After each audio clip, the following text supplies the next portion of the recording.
Annie Mae, thanks so much. It is 7:18. Our next guest is calling attention to the rise in animal hoarding. Just last month, D.C. officials took 10 dogs from a home that needed care.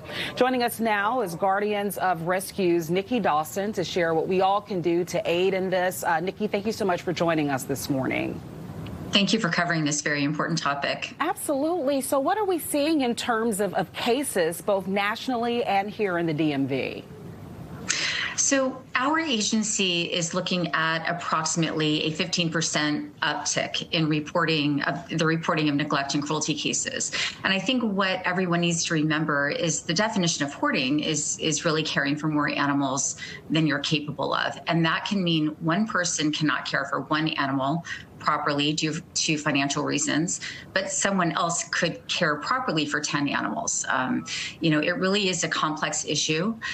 We're looking at shelters and rescues around the country that are at capacity or operating over capacity, which limits their ability to take animals in.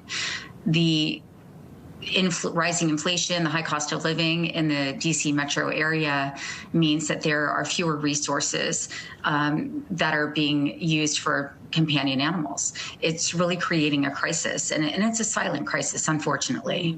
And we also understand that when you have cases of animal hoarding, that's detrimental to the health of the animals and the person behind it as well. And I also know that mental health plays a huge role in this too.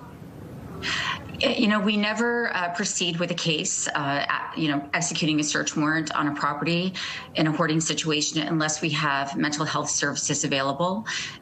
This is something that is so important to recognize because so many of these people do not enter into this situation without good intentions. They're either trying to save a number of animals that are strays and don't have any other place to go, and they quickly become overwhelmed.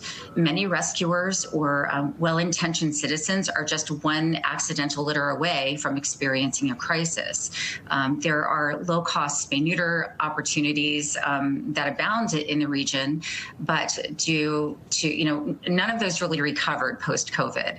And nonprofits are suffering just like every other agency around the country. So the resources are just being drastically reduced. And it's something that is really causing widespread issues. We very much want people to just keep an eye on your neighbors. If you hear a lot of barking coming from inside from different dog voices, but you don't see a lot of animals outside, that could be a sign of an issue.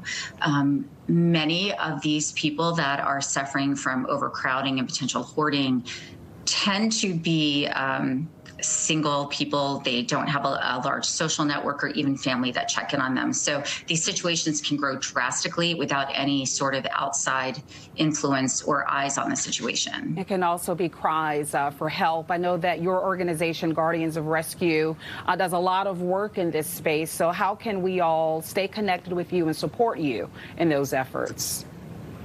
Definitely visit our website at www.guardiansofrescue.org.